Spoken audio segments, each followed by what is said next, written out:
You're listening to Classic Business. Many dinner table conversations turn to the fact that in South Africa we have quite the leadership deficit, a vacuum waiting to be filled with visionary men and women who can take the country towards its true potential. That's why when I picked up Gail Cameron's book entitled Authentic African Leadership, I sensed that the timing couldn't be more apposite. Gail Cameron, welcome to the program. Many thanks, Michael. Now, tell me, what inspired you to write the book, coming from a background in corporate image consulting? I'd imagine you're obviously quite close to people in fairly senior positions.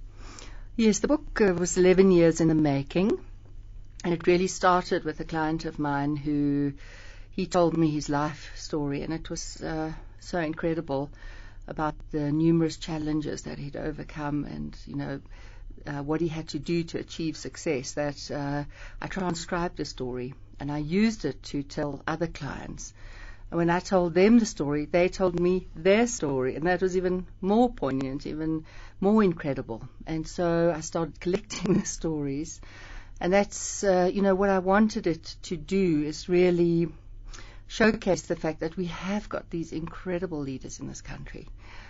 And I would like it to inspire the emerging leaders when they read this to realize, that life is difficult. You're going to have the obstacles, but it's how you maneuver around and over them.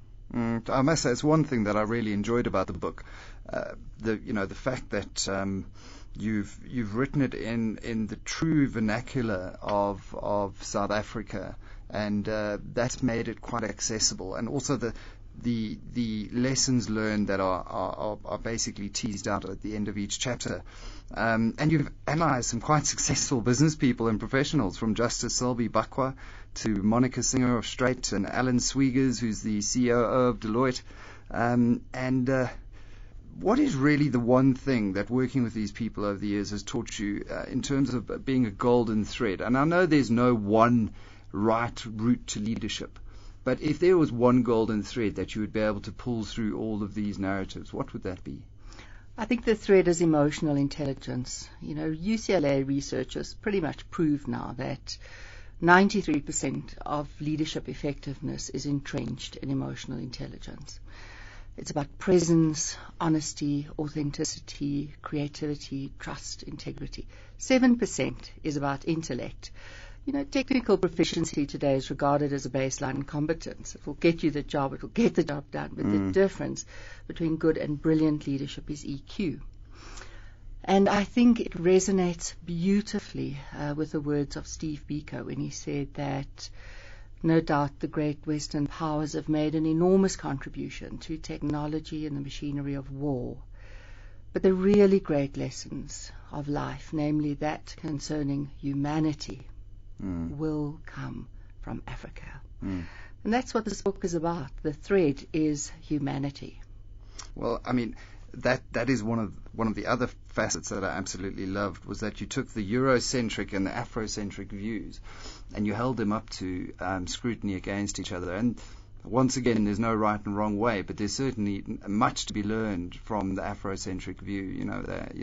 The kinds of Ubuntu that we've developed over the years, and you really tackle those cultural challenges with a deft blend. Take me through one or two of the examples that we have of really outstanding African leadership. Well, I think one of the key elements is, as you mentioned, Ubuntu. That's putting the interests of others ahead of yourself without depersonalizing the individual. So it's that human quality, and I've experienced that in so many of the leaders that I've coached, who the Eurocentric view would have been, get rid of them. They're useless, they can't cope, they must go away. Whereas the African leader would have said, give them a chance. Let's see what we can do. And it's incredible when that happens, because you can find solutions. You don't necessarily have to get rid of those people. Everything around emotional intelligence can be learned. And we've had such incredible experiences of turning around hopeless cases where they were on the verge of being dismissed. And we were able to find out what was wrong with that person and repair that. And as a result, they continued and have been even promoted, becoming partners, in various firms. Where does that leave sort of charismatic leadership? Those things that are inherited at birth by luck, if you will. But those talents that people are endowed with at birth. I mean, charismatic leadership obviously has a role to play, and you can't really teach charisma, can you?